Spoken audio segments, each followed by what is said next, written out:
आपका वचन जीवित है परमेश्वर, आपका वचन प्रभु कार्य करता है राजा। प्रभु यीशु मसीह के अद्भुत नाम से प्रभु जी आपके वचनों के लिए परमेश्वर राजा हम प्रार्थना करते हैं। अपने वचनों को प्रभु लोगों के अंदर जीवित बनाइए परमेश्वर राजा। प्रभु लोग मरा हुआ सा नहीं लेकिन जीवित जीवन बिताए, ऐसे हम प्रार्थना करते राजा। प्रभु लोग गवाह बनेंगे परमेश्वर राजा, लोग परमेश्वर आपकी महिमा के कार्यों को लोगों तक लेकर चले जाएंगे, ऐसे हम प्रार्थना करते प्रभु जी। परमेश्वर हम प्रार्थना करते हैं यीशु मसीह के नाम से आपके अद्भुत और महान कार्यों कहते प्रभु। हर एक बाधाओं को, रुकावटों को, परेशानियों को, समस्याओं को, दुविधाओं को, दिक्कतियों को प्रभु जी, मन भटकाने वाली चीजों को यीशु मसीह के नाम से डांटते हैं और कहते हैं चले जाने के लिए। परमेश्वर आपने अनुग्रह का धन्यवाद देते हैं। सारी बातें चीजें आपके हाथों में समर्पित करते हैं और प्रार्थना यीशु के नाम से मांगते हैं। आमेन आमेन हालेलुया। आइए एक वचन निकालते, भजन संहिता इसका 34 और वचन 8। बहुत सुंदर तौर पर वचन कहता है, परख कर देखो कि यहोवा कैसा भला है, क्या ही धन्य है वो पुरुष जो उसका शरण लेता है। हालेलुया। हमारा परमेश्वर भला परमेश्वर है। आइए मेरे साथ कहे, प्रभु यीशु भला परमेश्वर है। और एक बार, प्रभु यीशु भला परमेश्वर है। मेरा परमेश्वर भला परमेश्वर है। हालेलुया। आप जिस परमेश्वर के बारे में सुन रहे हैं, आप जिस परमेश्वर पर विश्वास करते हैं, वो बहुत अच्छा है, वो बहुत भला है। आप जितना चाहे आपके मन में उसके प्रति सवाल होगा कि ऐसा क्यों हो रहा है, ये क्यों हुआ। आपके पास अगर हजारों सवाल है तो मैं आपको कहना चाहता हूं, हजारों और लाखों ऐसे जवाब है जहां पर आप ढूंढ सकते हैं और आपको पता चलेगा कि परमेश्वर भला है। काफी बार हम हमारे खुद के वजह से बहुत सारे नुकसानों का सामना करते हैं। हमारे खुद के घमंड के वजह से हम बहुत सारी दुविधाओं का सामना करते हैं। हमारी नासमझ के वजह से हम बहुत सारी दिक्कतों का सामना करते हैं। हमारी गलतियों की वजह से हम बहुत सारे परिणामों का सामना करते हैं। हमारे हर एक प्रकार के संगति की वजह से जो गलत तौर पर करते हैं, हमारे जीवन पर हम गलत प्रभाव देखते हैं। लेकिन मैं आपको कहना चाहता हूं कि हमारा परमेश्वर एक बहुत अच्छा और भला परमेश्वर है। वो हर प्रकार की बुरी और बेकार परिस्थितियों से अच्छी बातों को निकालना जानता है और वो बहुत खूबसूरत है।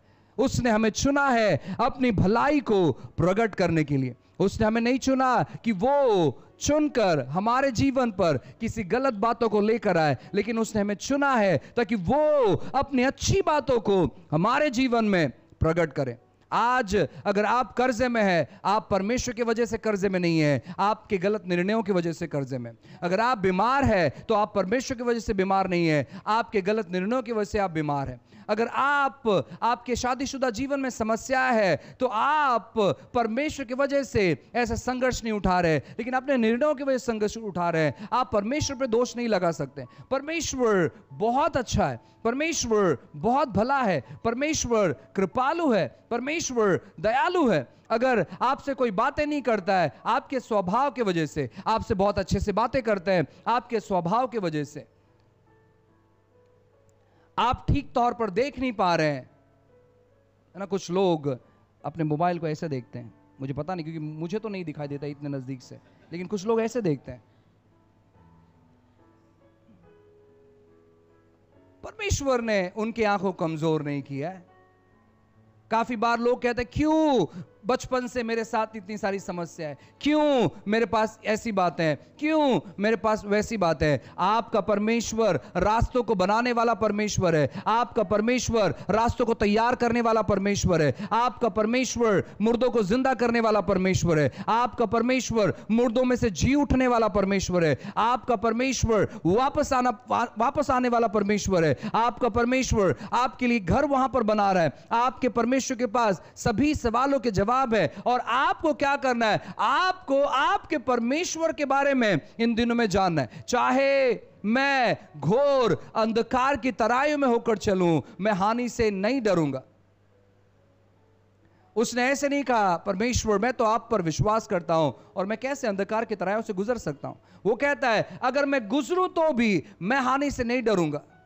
आप आपके जीवन के दुविधाओं से गुजर रहे हैं, आपको डरने की आवश्यकता नहीं है, क्योंकि आपका परमेश्वर बहुत भला परमेश्वर है। और जैसे जैसे आप आपके परमेश्वर के भलाई के बारे में सुनेंगे, आपका हृदय परमेश्वर के प्रति धन्यवादित हो जाएगा। आप परमेश्वर से अच्छी और भली बातों की अपेक्षाओं करोगे। आज बहुत सारे जगहों पर यही सुनाया जा रहा है, सिखाया जा रहा है, और हम सुनते हैं कि परमेश्वर एक है जो लोगों को ताड़ना देता है। परमेश्वर एक है जिसके इच्छा के बगैर हमारे जीवन में से कोई भी चीज हिलती नहीं है, यहां तक कि पेड़ का पत्ता भी नहीं हिलता है। आपको मैं कहना चाहता हूं ऐसा बिल्कुल भी नहीं है। परमेश्वर की इच्छा के बगैर बहुत सारी चीजें हो रही है, बहुत सारी बातें हो रही है। प्रभु उन चीजों को जानता है, लेकिन वो प्रभु की इच्छा नहीं है। कोई व्यक्ति का एक्सीडेंट हो जाए, ये प्रभु की इच्छा नहीं है। किसी व्यक्ति का जेब चुरा लिया जाए, परमेश्वर की इच्छा नहीं है। किसी का घर लूट लिया जाए, यह प्रभु की इच्छा नहीं है। परमेश्वर की इच्छा है कि हर एक मनुष्य जाति उसको जाने, उसको समझे। और जब हम उसको जानने लगते हैं, जब हम उसको अनुभव करने लगते हैं, हमारा जीवन धीरे धीरे कर कर बदलने लगता है। हो सकता है शुरुआत में हम एक ऐसा जीवन बिता रहे थे जहां पर उस जीवन में बहुत सारा लोभ भरा हुआ था, और उस लोभ के चलते हम क्या करते थे, शायद दूसरों के चीजों को चुरा लेते थे, दूसरे की बातों को चुरा लेते थे। लेकिन आज परमेश्वर ने हमारे जीवन में परिवर्तन लाया है। अगर हम मसीह में नहीं होते, कल्पना कर कर देखो, आप जिस चेयर पर बैठे हैं, आपके पड़ोस में जो व्यक्ति बैठा है, अगर वो व्यक्ति अपने चेयर पर अपना मोबाइल फोन भूल जाता है, मुझे नहीं लगता है कि आप लोग तुरंत सोचेंगे एक अच्छा मोबाइल का जुगाड़ हो गया अब। नहीं, आप क्या कहेंगे मालूम है क्या, पास्टर वो जो व्यक्ति बाजू में बैठा था, मैं तो शायद उनको जानता नहीं हूं, लेकिन उनका शायद ये मोबाइल फोन है और वो भूल गए हैं। सो आप देखिए कैसे आप उन्हें लौटा सकते हैं। ये क्यों हुआ? क्योंकि परमेश्वर ने हमारे हृदय में परिवर्तन लाया, परमेश्वर ने हमारे हृदय में बदलाव लाया। और इन दिनों में, इन कठिन दिनों में आपको परमेश्वर के भलाई के बारे में सुनना जारी करना है, आपको परमेश्वर के भलाई के बारे में पढ़ना जारी करना है। बहुत सारे वचन जब आप पढ़ेंगे, क्योंकि कुछ दिनों के बाद हम देखेंगे बहुत सारे वचन जहां पर हमें दिखाई देता है, देखो परमेश्वर ने यहां पर ताड़ना दिया, देखो परमेश्वर ने यहां पर बीमारी लाया, देखो परमेश्वर ने यहां पर मरी लाया, देखो परमेश्वर ने यहां पर इसका अपघात कर दिया, देखो परमेश्वर ने यहां पर इस चीजों का सर्वनाश कर दिया। आपको हम उन चीजों के द्वारा बताएंगे कि कैसे परमेश्वर भला है और कैसे हम परमेश्वर के वचनों को पढ़ना चाहिए, कैसे परमेश्वर के वचनों को विभाजन करना चाहिए, कैसे परमेश्वर का वचन जो है हमारे हृदय में परिवर्तन लाएगा। ये कुछ समय के बाद देखेंगे। लेकिन आज एक बहुत बड़े मुद्दों पर हम बात करने पर है, और खास करके हमारी चंगाई के बारे में, खास करके उन बातों के बारे में जो परमेश्वर हमारे जीवन में करना चाहते हैं। जब हम ऐसे वचनों को पढ़ते हैं कि देखो कैसे हम परमेश्वर से हमेशा सुख ले सकते हैं। अगर दुख आ रहा है तो दुख भी हमें सहना बहुत जरूरी है। यहां पर अय्यूब बात कर रहा है अपनी बीमारी के बारे में, क्योंकि बाइबल कहता है कि उसकी बीमारी बहुत दुविधा वाली बीमारी थी, उसकी बीमारी बहुत संघर्ष वाली बीमारी थी, क्योंकि सर के बाल से लेकर, यानी स्काल्प से लेकर उसके पांव के तलवे तक बड़े बड़े फोड़ों से वो ग्रसित हो चुका था। उसके शरीर पूरी तौर पर फोड़ों से भर चुका था। कुछ लोग कहते हैं कि जो नारियल की वाटी होती है, कोई कहता है कि उसने उसका इस्तेमाल किया अपने शरीर को खुजाने के लिए, कोई कहता है जो मिट्टी का बर्तन होता है टूटा हुआ, उस बर्तन का उसने इस्तेमाल किया, उस हिस्से का इस्तेमाल किया अपने शरीर को खुजाने के लिए। वो इतना लाचार हो चुका था, इतना गरीब हो चुका था कि उसके पास कोई पैसे नहीं थे। वो इतनी दुविधाओं में था कि वो अपना उपचार नहीं कर पा रहा था। वो बहुत परेशान था और बहुत संघर्ष था। और बाइबल कहता है कि जब वो संघर्ष में था, जो परेशानी में था, जो दुविधाओं में था, जो दिक्कतों में था, उसने क्या किया? उसने कहा अपने पत्नी से, जब उसकी पत्नी ने उससे बातें की, ये व्यक्ति बहुत डेरिंगबाज व्यक्ति था, क्योंकि वो अपने पत्नी को कहता है ये पागल जैसे बात क्यों कर रही है, आज आप आपकी पत्नी जैसे बात नहीं कर सकते, क्योंकि अगर आपने आपकी पत्नी से बात किया, आपका गेम ओवर हो जाएगा। इसने क्या किया है, क्यों तू ऐसे मूर्ख स्त्री जैसे, मूडी स्त्री जैसे बात क्यों कर रही है, मूर्ख स्त्री जैसे बात क्यों कर रही है? क्या हमेशा हम सुख लेते रहें? क्या हम दुख ना ले? और फिर बाइबल के लास्ट का जो स्टेटमेंट है, इन सभी बातों में भी अय्यूब ने अपने मुंह से कोई पाप नहीं किया। और जब लोग ऐसे वचनों को पढ़ते, लोगों को लगता है देखो पास्टर, अय्यूब ने कोई पाप नहीं किया, इसका मतलब है कि जो भी उसने कहा वो सही कहा। हे, जो भी उसने कहा वो सही नहीं कहा। सही कहने में और पाप नहीं करने में बहुत अंतर है। उसने परमेश्वर के विरोध में कोई भी चीज नहीं कहा, उसने परमेश्वर को बुरा भला नहीं कहा इस समय तक, उसने कोई भी दोष प्रभु पे नहीं लगाया, लेकिन उसका जो बिलीफ सिस्टम था, उसका जो विश्वास करने का सिस्टम था, वो बहुत गलत था। अगर आप बीमार हैं और आप ये सोचते कि प्रभु ने आपको ये बीमारी दी, कोई प्रॉब्लम नहीं है, उसमें कोई समस्या नहीं है, आप जल्दी इस पृथ्वी को छोड़कर चले जाएंगे। मैं ऐसे व्यक्ति को जानता हूं जो बहुत अद्भुत व्यक्ति था, मैंने ऐसे व्यक्ति के बारे में सुना है, और ऐसे बहुत सारे लोग हैं। वो व्यक्ति लोगों को देखते ही, अगर कोई दुष्टात्मा ग्रसित है और अगर उस व्यक्ति ने उसको देख लिया, तो दुष्टात्मा जो है ना, नाचना चालू कर देता था। मैंने सुना ऐसे व्यक्तियों के बारे में।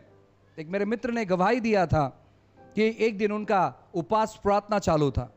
जब मैंने ये गवाही सुना, मैंने कहा यार ऐसे मुझे भी चाहिए, ये व्यक्ति के अंदर जो जिस प्रकार का विचारधारणा था, कल्पना था, ऐसी कल्पना मुझे भी चाहिए। उसने कहा एक दिन उपवास प्रार्थना चालू था और लोग उस भवन में पूरी तौर पर भर चुके थे, और एक आदमी देरी से आया और उस सेवक ने उसको देखा और कहा कि आप उपवास प्रार्थना में पेट भर के खाना खा के आए हो। उस व्यक्ति ने कहा आप ऐसे कैसे कह सकते, मैंने कुछ भी नहीं खाया है, मैं उपवास कर कर आया हूं। वो सेवक कहते ठीक है, कोई बात नहीं, बैठो। वो सेवक जैसे ही स्टेज पर जाते हैं और प्रार्थना करना चालू करते हैं, वो व्यक्ति उल्टी करने लगता है और सारा इडली डोसा बाहर रहता है।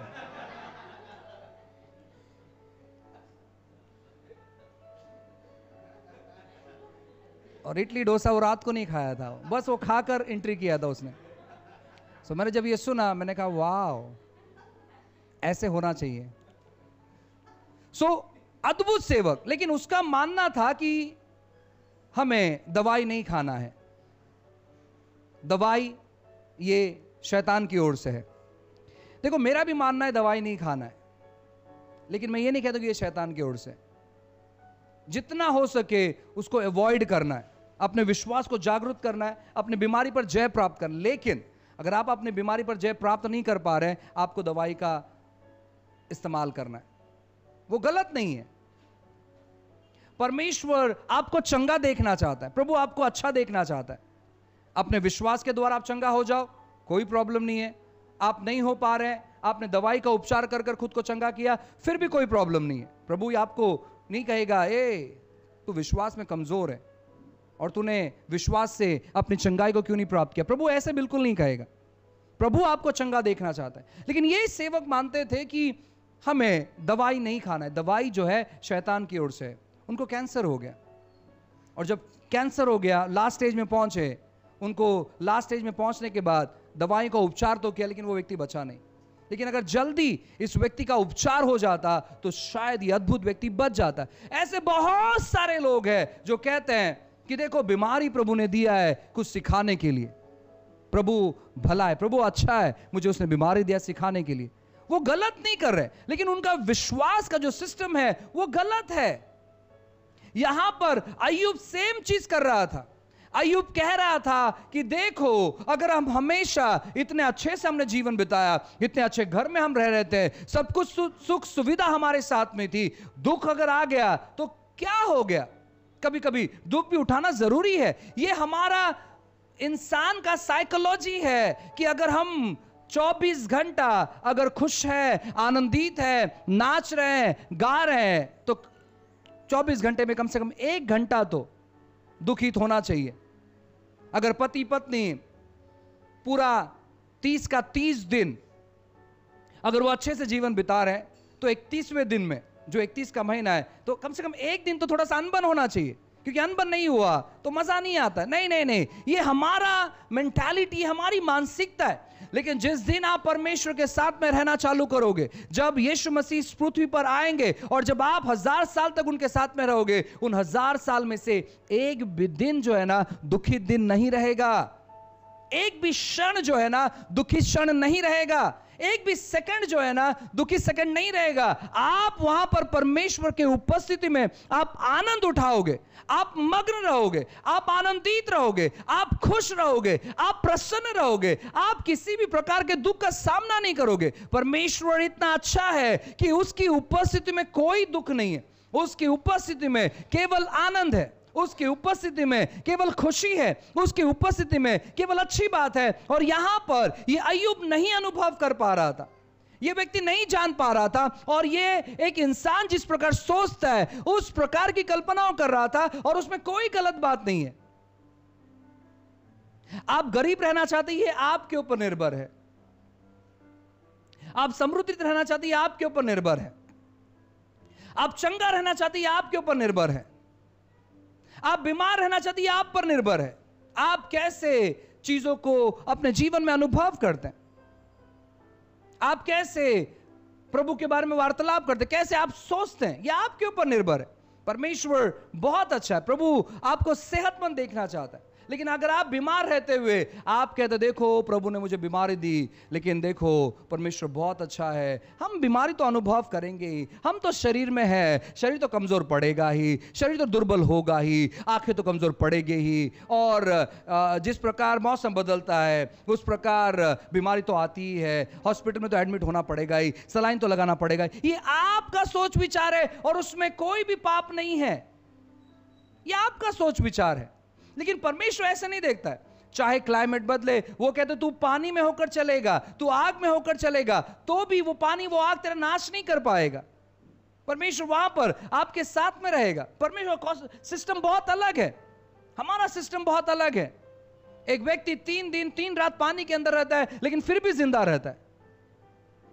कुछ लोग कुछ मिनट के लिए पानी के नीचे जाते हैं, वो मर जाते हैं, पूरे सिस्टम के साथ हो जाते हैं, फिर भी वो मर जाते हैं। हमारा सिस्टम बहुत अलग है, परमेश्वर का सिस्टम बहुत अलग है। रिसेंटली कुछ अरबपति लोगों ने एक पानी के अंदर रहने वाला जो जहाज है वो लेकर, ऐसा मैंने सुना है, अब ये सही है या नहीं मुझे नहीं पता, ना ही तो मैं अखबार पढ़ता हूं और ना ही तो मैं न्यूज़ देखता हूं। सो मैं और जो लोग कहते हैं खाली मैं सुनता हूं कभी कभार, कुछ लोग जब बात करते हैं, लेकिन मैं ना ही तो अखबार पढ़ता हूं, ना ही तो मैं न्यूज़ देखता हूं, और ना ही तो मैं फिल्म देखता हूं, ना ही तो मैं गाना सुनता हूं। सो ये सब चीज़ मेरे लिस्ट में है ही नहीं।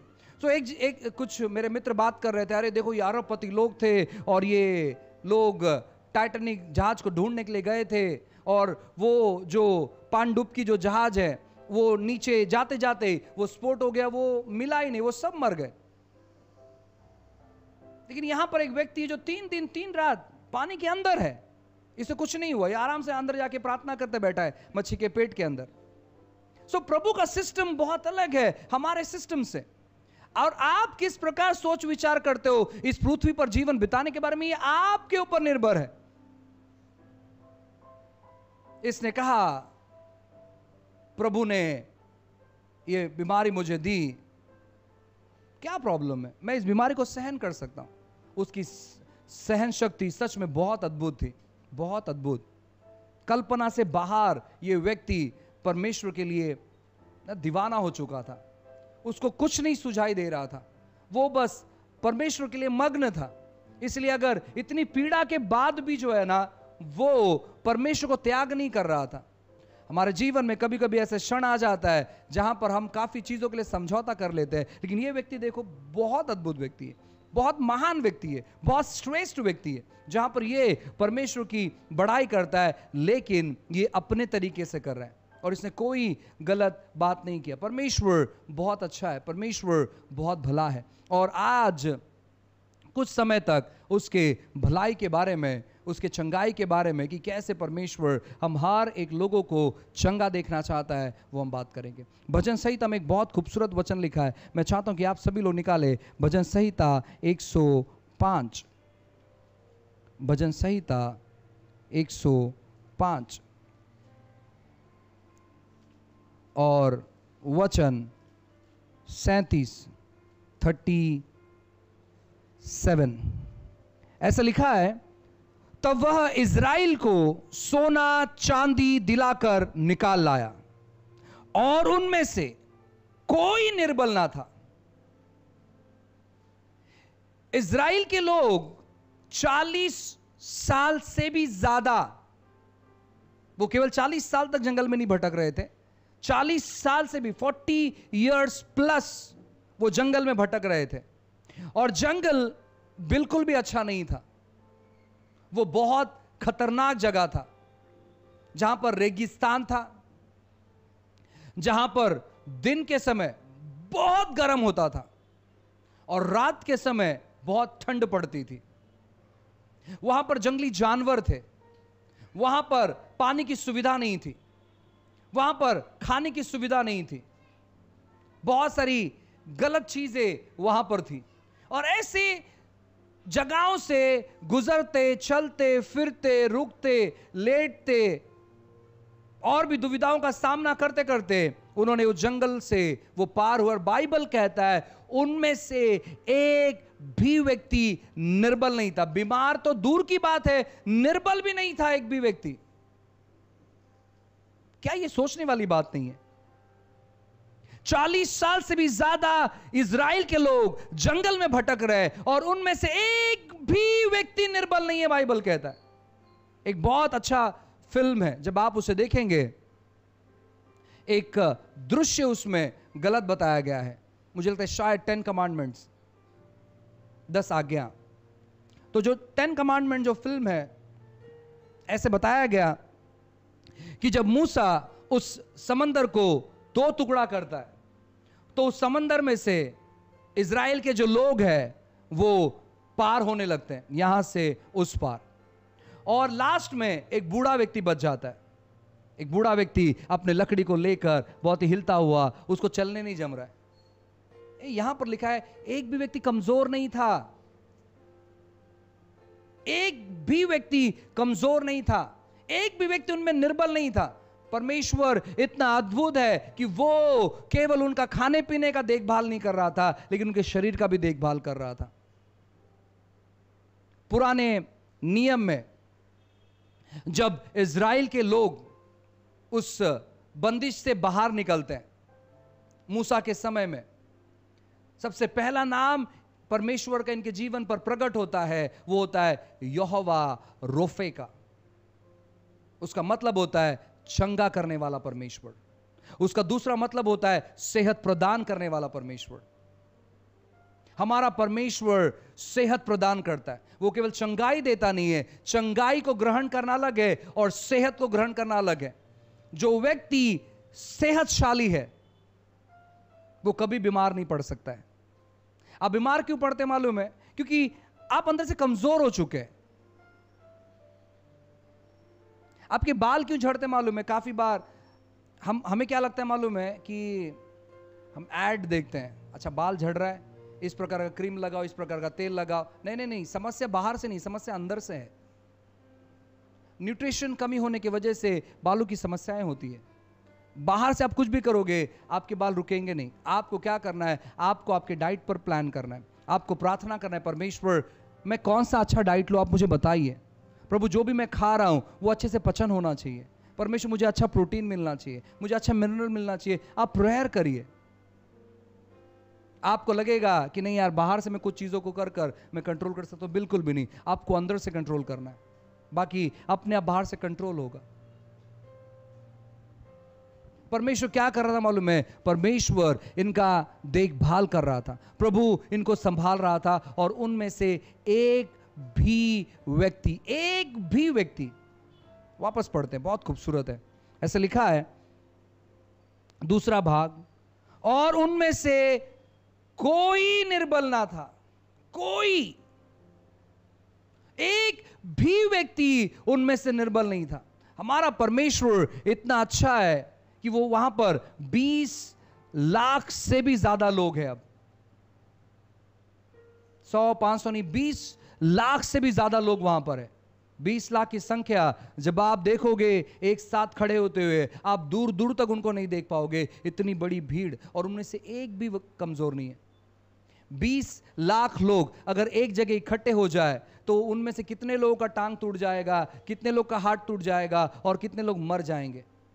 ऐसे बहुत सारे गैदरिंग्स होते हैं जहां पर लाखों लोग आते हैं, और उन लाखों लोगों में से बहुत सारे लोग मर जाते हैं, क्योंकि कोई किसी को कुचल देता है, कोई किसी को ऑक्सीजन का प्रॉब्लम हो जाता है, किसी को क्या दिक्कत हो जाती है, किसी को अटैक आ जाता है, किसी को पैनिक अटैक आ जाता है, उसके वजह से वो मर जाते हैं। लेकिन यहां पर 20 लाख से भी ज्यादा लोग हैं, और परमेश्वर का वचन कहता है उनमें से कोई भी निर्बल नहीं था।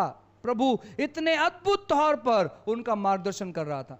अगर आप आपके लोगों के साथ एक दिन भी जंगल में बिताओगे, आप अनुभव करोगे नरक का, क्योंकि बहुत सारे मच्छर होते हैं वहां पर, आप नहीं बैठ सकते वहां पर, आप नहीं रुक सकते वहां पर।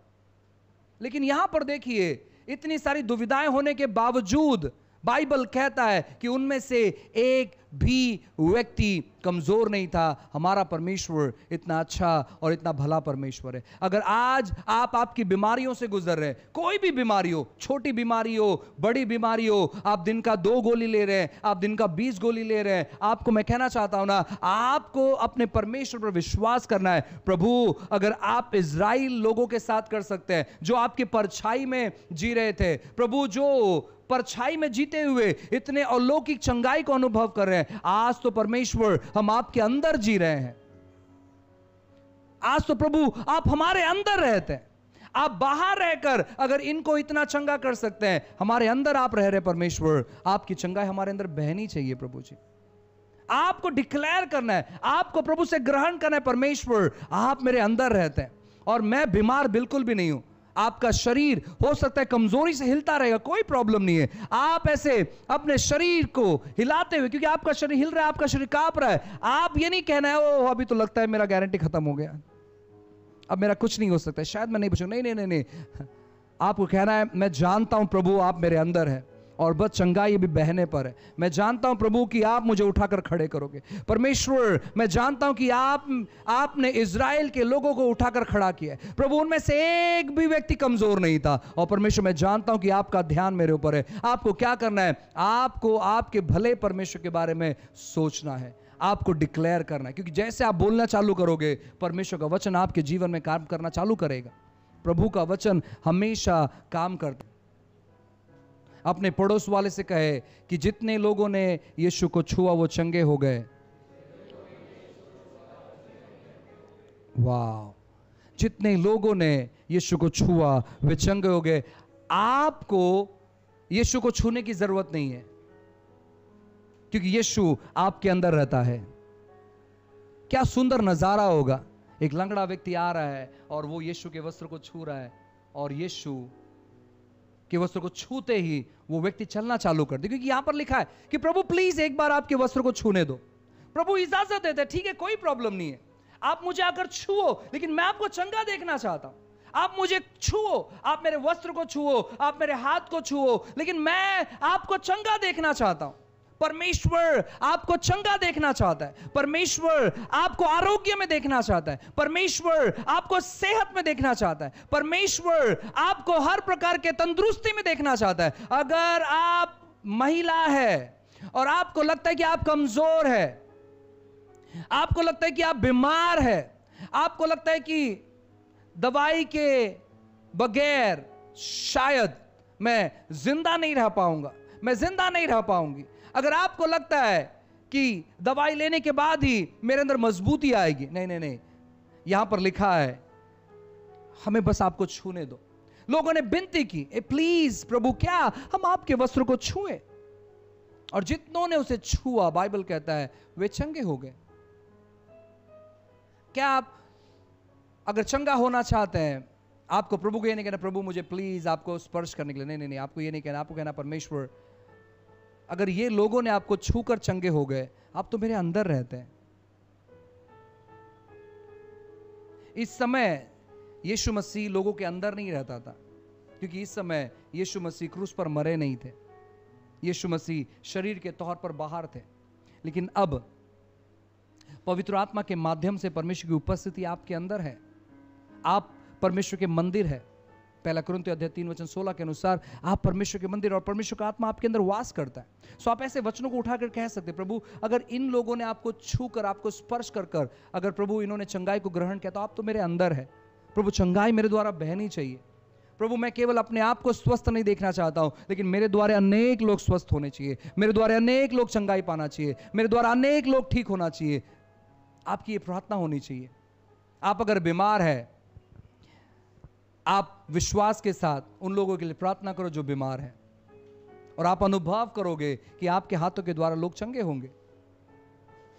साथ ही साथ जब आप अपने हाथों के द्वारा देखोगे कि लोग चंगे हो रहे हैं, आपको क्या करना है मालूम है? आपको विश्वास करने की परमेश्वर आप मेरे अंदर है, इसलिए मैं भी चंगाई को अनुभव कर रहा हूं। हम लोग जो बीमार रहते हैं अक्सर अपनी बीमारी से क्यों नहीं बाहर आ पाते मालूम है? क्योंकि हम उस पर ध्यान नहीं रखते हैं।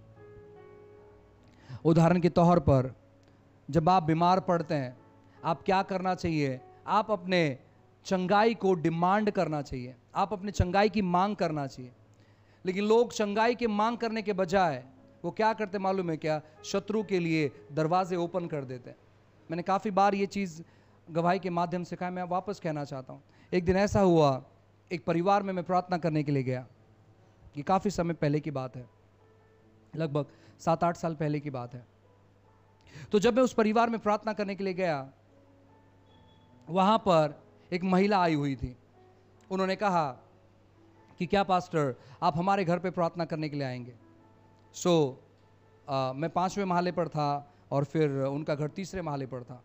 मैं उनके घर पर गया, और जब मैंने देखा तो उनके पति को कैंसर की बीमारी थी, और उनका पति जो है टीवी लगाकर कुछ टीवी पर देख रहा था। मुझे याद नहीं क्या देख रहा था, लेकिन कुछ तो देख रहा था वो।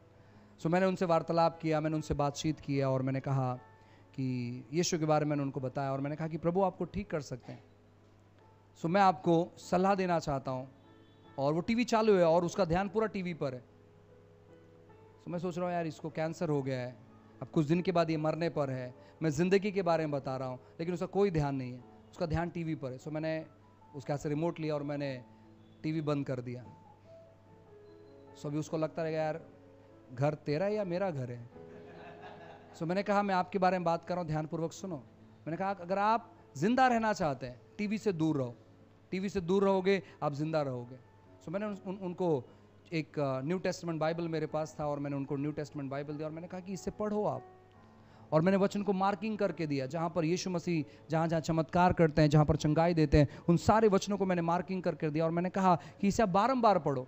आप जितना ज़्यादा पढ़ेंगे उतना ज़्यादा चंगाई आपके शरीर में आएगा। परमेश्वर के लिए कोई भी चीज़ असंभव नहीं है। प्रभु सब चीज़ करने की ताकत और शक्ति रखता है।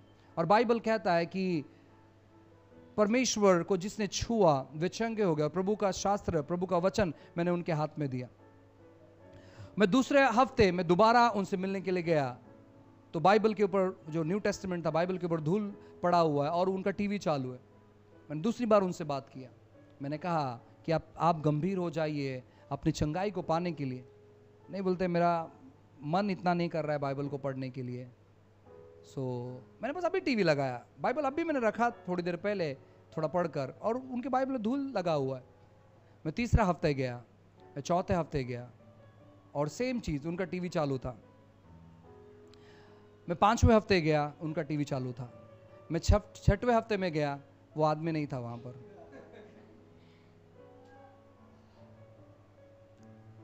मैं आपको कहना चाहता हूं ना, हमें क्या करना है, उन चीज़ों से अगर बाहर निकलना है तो आपको क्या करना है? आपको गंभीर होना है उन चीज़ों से बाहर निकलने के लिए।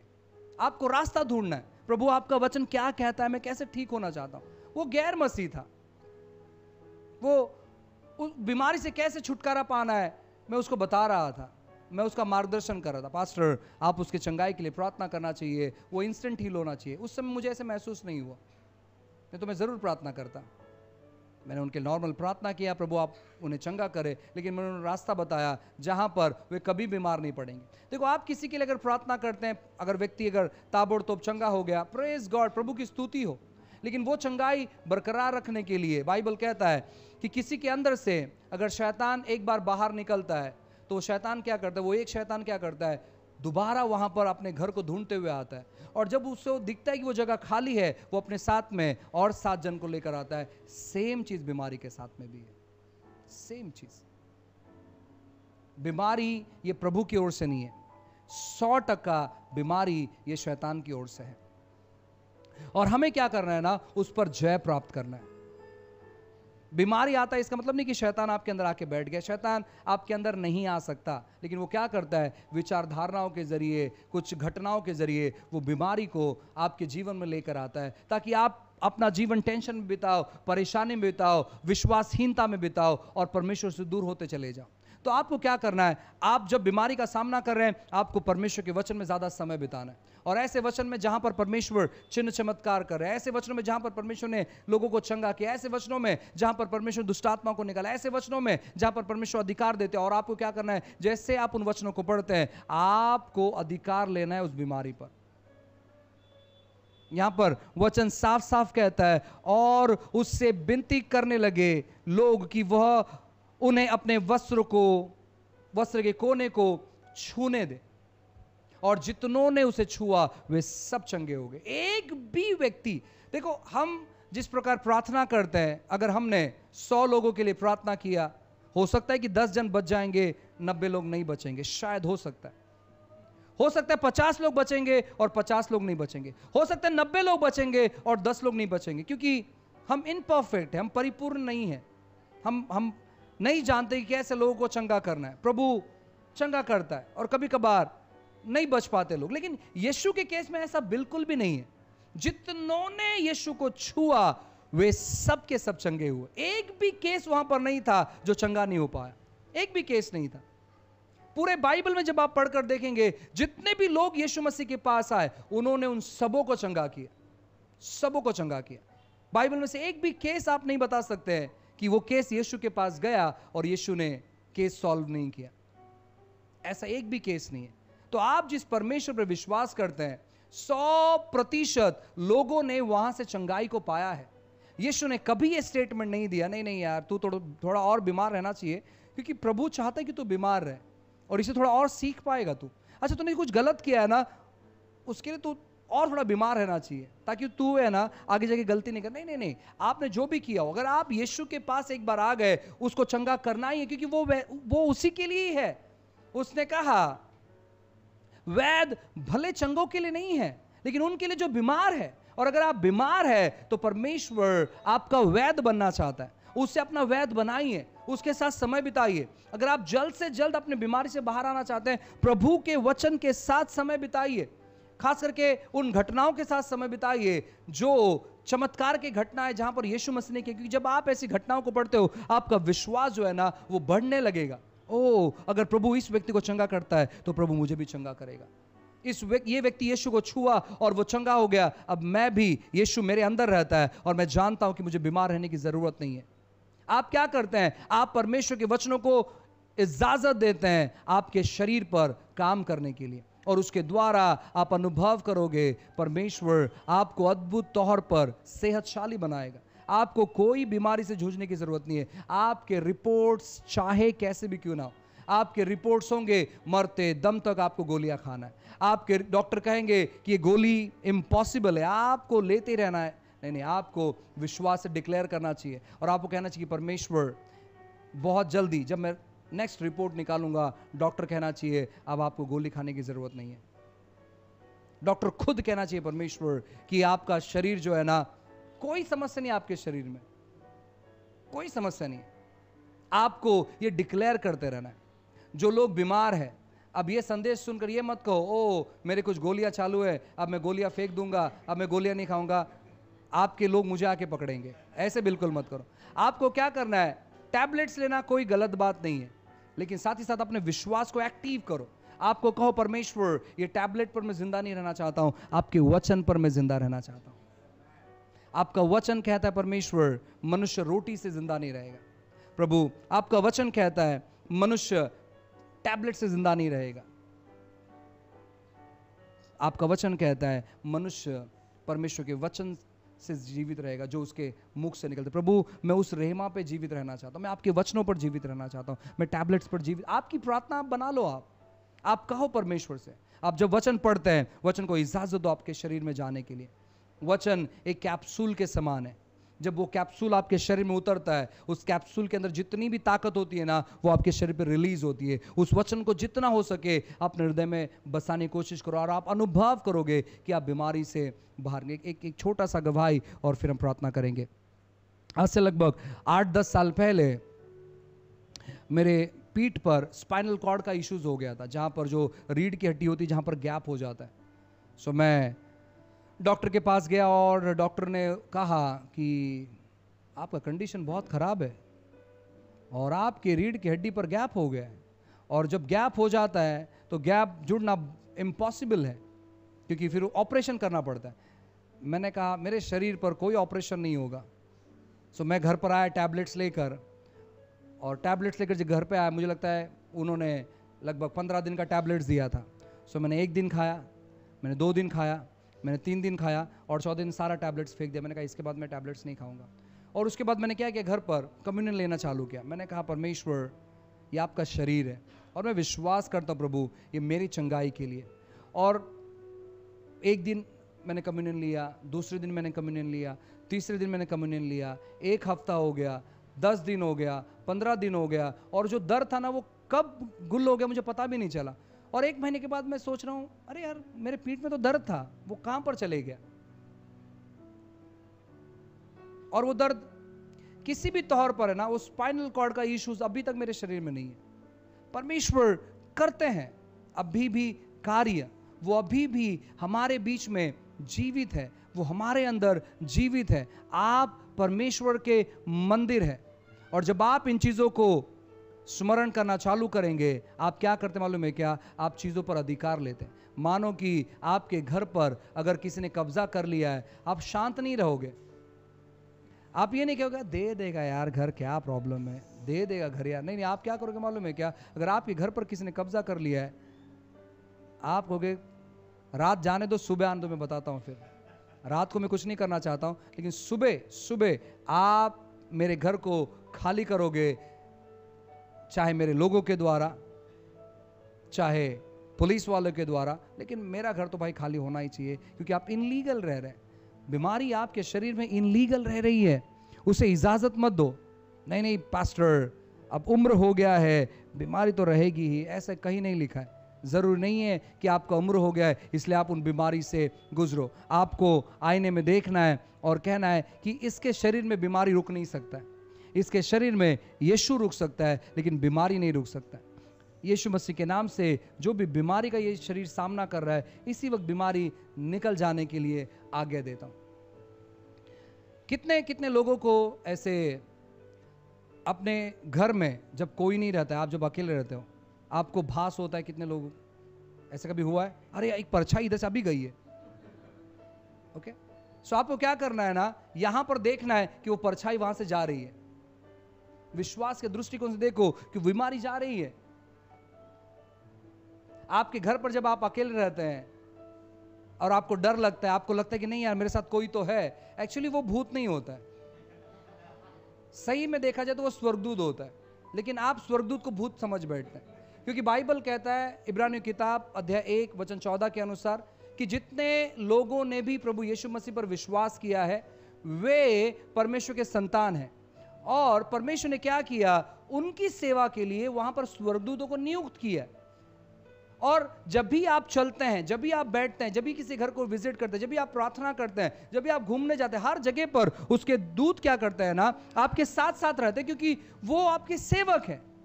लेकिन बहुतायत बार इन दूतों को हम भूत समझ बैठते हैं और वो सबसे बड़ी गलती करते हैं। तो आप आईने को देखते हैं, आईने को देखने के बाद आपको देखना है कि आपकी बीमारी आपको छोड़कर चली जा रही है, और कुछ समय के बाद वो लिटरली चली जाएगी। आपके विश्वास के दृष्टिकोण से देखना है। आपको लंग्स की समस्या है और आपका जो लंग्स है वो पूरी तौर पर काम नहीं कर रहा, आपके फेफड़े पूरी तौर पर काम नहीं कर रहा है, आपकी किडनी की समस्या है, आपको सांधिवाद है, आपकी आंखें धुंधले हैं, आपको आपके शरीर पर क्रैम्प्स आते हैं, आपको दिमाग की समस्या है, जो भी समस्या है, आपको क्या करना है? आपको आपके आईने के सामने खड़े रहना है और कहना है यीशु मसीह के नाम से ये समस्या है निकल जाओ, और देखना है कि वो समस्या जा रही है, और जैसे आप देखोगे समस्या चली जाएगी। आप गरीबी की समस्या है, आपको देखना है वो गरीबी आपको छोड़कर जा रही है। अगर आप विश्वास से देखना चालू करेंगे तो आप अनुभव करेंगे जो बातें परमेश्वर ने आपके लिए रखा हुआ है। आपका परमेश्वर बहुत अच्छा है और परमेश्वर आपके बारे में अच्छा सोचता है, वो आपके बारे में बुरा नहीं सोचता है। इसीलिए आप परमेश्वर के बारे में अच्छा सोचना चालू करो, परमेश्वर के बारे में भला सोचना चालू करो, परमेश्वर के बारे में आज से अच्छा सोचना चालू करो। परमेश्वर आपको मारते हुए, बीमारी देते हुए वो ताड़ना नहीं देता है। परमेश्वर आपको चंगा रखने के द्वारा वो आपको सिखाना चाहता है ताकि आप औरों के जीवन के लिए आशीष का कारण ठहर सके। आइए अपनी आंखों को बंद करें, सभी लोग प्रभु को धन्यवाद करें। Thank you Jesus. अनुग्रहकारी दयालु परमेश्वर, फिर एक बार हम आपके नाम को ऊंचाई पर उठाते हैं। प्रभु आप भले हैं परमेश्वर, आप कृपालु हैं प्रभु, आप दयालु हैं परमेश्वर राजा, आपके समान और आपके तुल्य कोई नहीं राजा। यीशु मसीह के नाम से प्रभु जी हम प्रार्थना करते राजा। प्रभु हर एक दुविधाएं, परेशानी, समस्याएं, दिक्कतें प्रभु चले जाने की आज्ञा करते हैं। प्रभु प्रार्थना करते प्रभु उन बातों को देखने के लिए सहायता मदद कर प्रभु, जो बातें आपकी ओर से राजा। यीशु मसीह के नाम से प्रभु आपकी करुणा कृपा कहते राजा। यीशु मसीह के नाम से प्रभु हम प्रार्थना करते राजा कि होने दे प्रभु उन बातों को परमेश्वर हम लोगों के जीवन पर मांगते प्रभु जी जो आपकी ओर से प्रभु जी। यीशु मसीह के नाम से प्रभु आपका वचन कहता है परमेश्वर कि आपकी ओर से अच्छी भली वस्तुएं पाई जाती है प्रभु जी, और प्रभु उसमें कोई परिवर्तन, कोई बदलाव प्रभु नहीं होता है राजा। प्रभु हम धन्यवाद देते हैं परमेश्वर राजा। प्रभु आप अच्छे चीजों से नवाजते प्रभु, आप अच्छे चीजों से आशीषित करते राजा। यीशु मसीह के नाम से प्रभु हम प्रार्थना करते हैं प्रभु जी कि परमेश्वर की होने दे उन बातों को प्रभु जो आपने ठहराया प्रभु जी, उन अच्छी बातों को जो आपने अपने लोगों के लिए ठहराया प्रभु, वो देखने के लिए सहायता मदद करें प्रभु। यीशु मसीह के नाम से परमेश्वर बीमारी हम डांटते और कहते चले जाने के लिए हर एक के शरीर में से यीशु मसीह के नाम से प्रभु निकल जाने के लिए हम आज्ञा करते हैं और प्रार्थना करते हैं परमेश्वर आपकी चंगाई, आपका सेहत प्रभु लोगों के शरीर पर कहते हैं। और प्रभु आपने अनुग्रह किया, धन्यवाद देते हैं। चीजों को, स्थिति को, परिस्थितियों को आपके हाथों में देते हैं। प्रार्थना यीशु मसीह के नाम से मांगते हैं, आमेन आमेन। Praise the lord. फिर एक बार मैं पास्टर मनोज शाहू आपका स्वागत, अभिनंदन करता हूं। प्रियो, मैं विश्वास करता हूं कि इस चैनल के माध्यम से आप सभी लोग ब्लेस होते चले जा रहे हैं। हम चाहते हैं कि आप हमें सहयोग करें अपने प्रार्थनाओं के ज़रिए। जो सभा हम कर रहे हैं, जो वीडियोस हम बना रहे हैं, आने वाले दिनों में बहुत सारी चीज़ों के बारे में हम योजना कर रहे हैं, बहुत सारे क्लासेस के बारे में हम योजना कर रहे हैं, बहुत सारे ऑनलाइन क्लासेस के बारे में हम योजना कर रहे हैं, बहुत सारी चीज़ों को हम प्लान कर रहे हैं जहाँ पर सोल विनिंग होगा, डिसाइपलशिप होगा, बाइबल ट्रेनिंग होगा। इन सारे चीज़ों के बारे में हम योजना कर रहे हैं। और मैं आपसे कहना चाहता हूँ ना कि आपके प्रार्थना की ज़रूरत हमें, आप हमारे लिए लगातार तौर पर प्रार्थना करते चले जाएं, हमारे लिए, हमारे पूरे आज़ादी टीम के लिए। साथ ही साथ किसी भी तौर पर अगर आप हमें सपोर्ट करना चाहते हैं अपने पैसों के द्वारा, तो नीचे दिए गए नंबर पर आप हमें संपर्क कर सकते हैं और डिस्क्रिप्शन में जो अकाउंट नंबर दिया है आप हमें अपने पैसों के द्वारा मदद कर सकते हैं। कोई भी धनराशि है ना, आप उनके द्वारा हमें ब्लेस कर सकते हैं, चाहे वो छोटी धनराशि हो चाहे वो बड़ी, आप हमें सहयोग कर सकते हैं ताकि हम इस प्रोग्राम को हम आगे लेकर जा पाएँ और उन पैसों के इस्तेमाल करते हुए हम कई सारे लोगों तक हम पहुंच पाए और परमेश्वर के राज्य को आगे बढ़ा पाए। God bless you. प्रभु आपको आशीष करे। अगर आप इस सेवकाई के द्वारा ब्लेस है तो मैं चाहता हूं कि जो व्हाट्सएप नंबर आपको दिया गया है, आप वीडियो रिकॉर्डिंग कर आप हमें भेज सकते हैं और बता सकते हैं अपनी गवाही कि कैसे परमेश्वर इस चैनल के माध्यम से आपको ब्लेस कर रहे हैं। सो गॉड ब्लेस यू। प्रभु आपको बहुत बहुत आशीष करे। नेक्स्ट वीडियो में जल्दी मिलते हैं।